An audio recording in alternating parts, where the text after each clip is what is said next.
ka jep pak për 2-3 familje me jetë jem.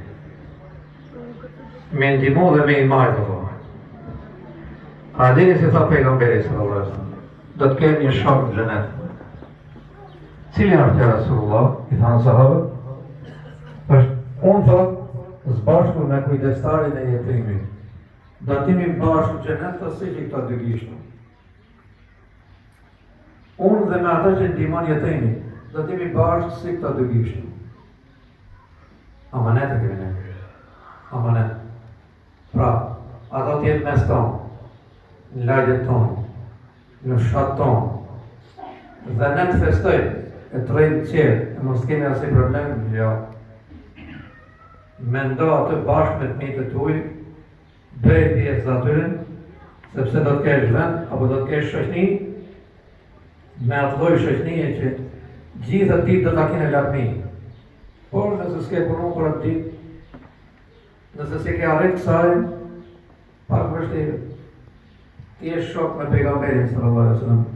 Do të thotë e ke kaluar në zyrë. Ti janë llogaritë dhe vepra, ti janë peshu vepra. Kanë dalë gjithë në krahun e gjatë. Edhe të shko me të dërgumin e Zotit bashkë me në xhenet atje. Edhe thotë që për ne pra i këto janë amanet. Si që kemi amanet ato sendet e tjera, edhe këte e ke amanet. Edhe jetimin. Vëllai, kemi parë shumë njerëz që kanë garuar në këtë çështje. Edhe janë shumë përpara nesh.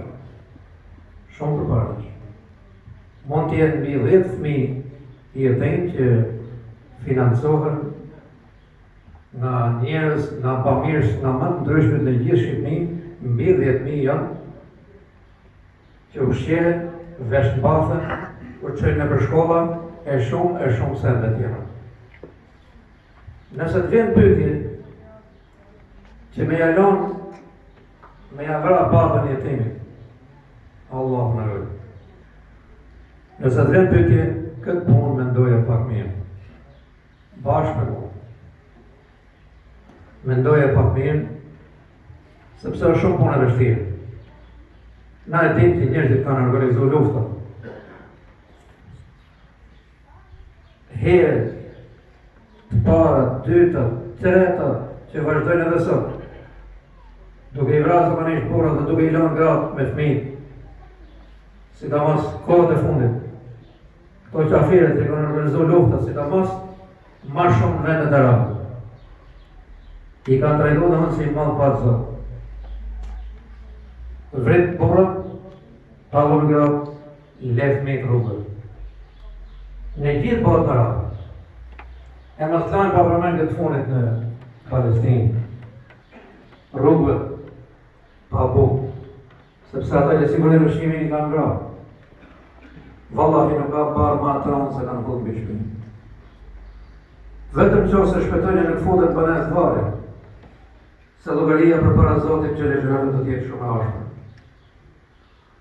Allahu që legjërën në porosit ne, e thotë keni kujdes, kur të venë mosh madhore, me pasurinë atyre, me na i shpi, me na i copto, me na i qëtë kënë landër, me në jatë të kujdes, mos abuzon atë, sepse do ai cili e prek atë, nuk ka bën gjatë tjetër, vetëm se ka hënë zjarë. Ka hënë zjarë. Edhe jo t'i vratësh babën pas një lloj drejtë.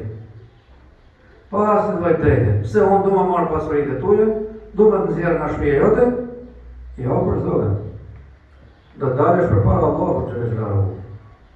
Allahu i ka dhënë shumë afër me adhurimin. Pra, adhurimi i Zotit, kujdesi ndaj prindërve, parafisja afër, u jetama, edhe ato jetimet. Pra, kur t'ja vrasësh babën, merri masat mirë me veten tënde. Bëj llogarit mirë. Allahu xhallahu thot, vrasja e një besimtari pa drejtësisht, pa asnjë lloj haku, do të konsiderohet apo do ta paguaj sigur ka vrarë gjithë botën. Po gjithë botës një shpu, një ofendim sot ja paguajsh përpara Zotit. Një ofendim ja ke bën personin, vallahi përpara Zotit nuk paguhet. Jo me pasura kretë.